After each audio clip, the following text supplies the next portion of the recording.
Why, Aga, do you remember? It was on the special planetary conjunction. You said God would grant anything to you. Yes. You withdrew into a corner and prayed 2 rakats, asking Allah for Tavangiri. Remember? Yes, I remember. I asked God for Tavangiri, for true power. Not power of wealth, not power of the world, but the power of Haqq. I needed inner revelations. I needed spiritual understanding. You were blessed on that day, were you not, Aga? Yes. After my prayers, I came to rejoin my friends, who were by then reciting poetry. And I wrote down a line in Persian to hand to my friend to recite.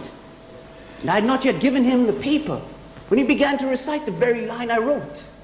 Tell me, my dear man, who are you? And what have you done to be so worthy of such a gift from God? I cannot say I am worthy of God's graces, but they did start to descend upon me very regularly. I am a traveler just like you, except my journey, my safar, is more of a search. You see, I am so tortured by my answers. I have left my family, my belongings, my prestigious job, all for the sake of my answers.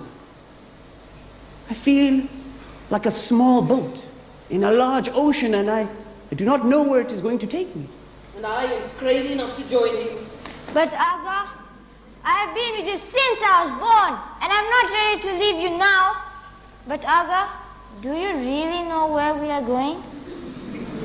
I think we will know as we go along. And I better navigate, or else who knows where we will end up with your Aga.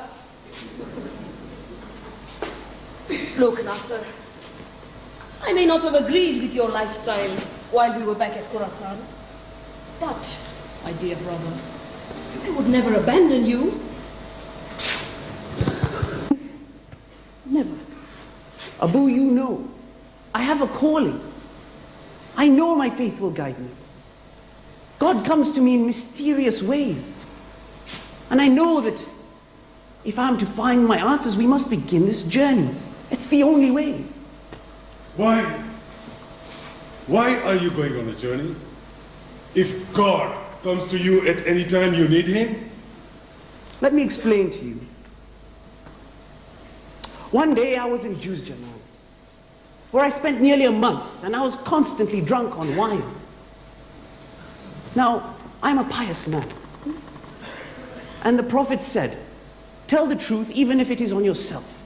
So I'm hiding nothing from you. I was awoken with a harsh scolding saying I was to wake up. Was I asleep when this happened? Most certainly I was. The question is, did I awaken? That I do not know. But what are you waking up to, Aga? This is so interesting. I needed to quench my thirst. I need to find answers. Is that where you're now journeying?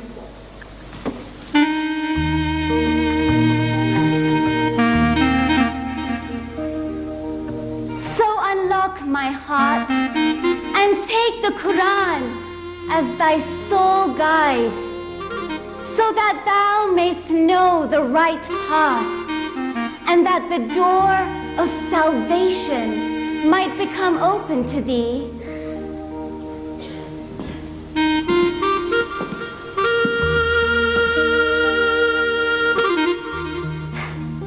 I would not be surprised if thou dost not find that path easily, because I was, like thyself, lost and bewildered for a long time.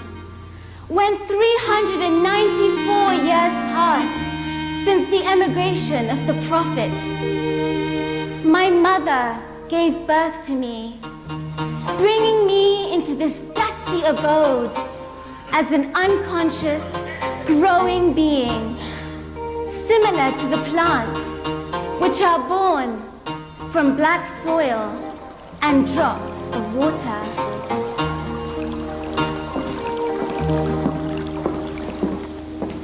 You see, my brother began his search by reading books and being in the company of those learned in both worlds, the physical and the spiritual. He called it the search for wisdom.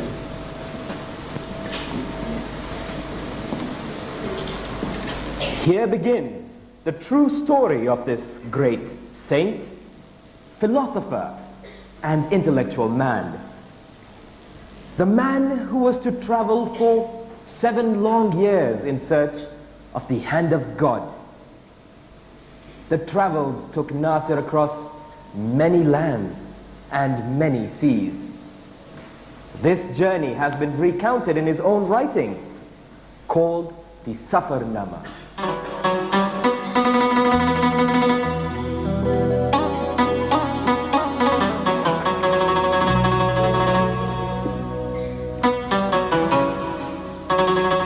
Feeling that to me, my own body is the dearest, I inferred in the world there must be someone who is the most precious of all that had been created.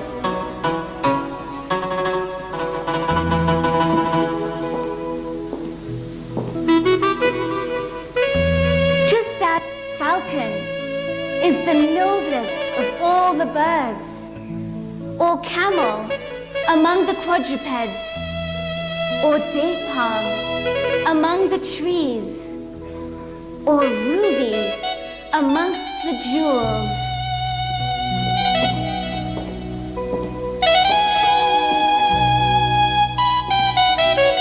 Just as the Quran among the books, or Kaaba amongst the houses, or the heart amongst the organs of the body, the sun amongst the luminaries.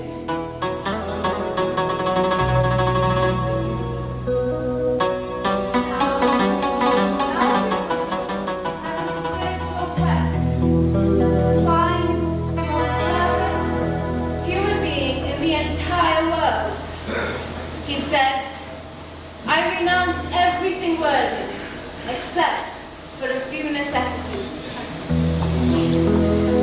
As I pondered over this, my soul was filled with sad thoughts. I began to ask questions.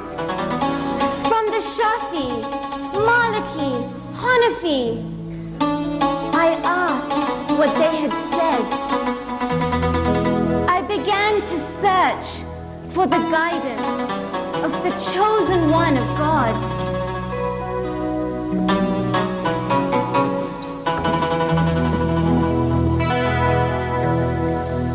But when I asked my teachers about the reason for injunctions of the religion or verses of the Quran, proved to be helpful.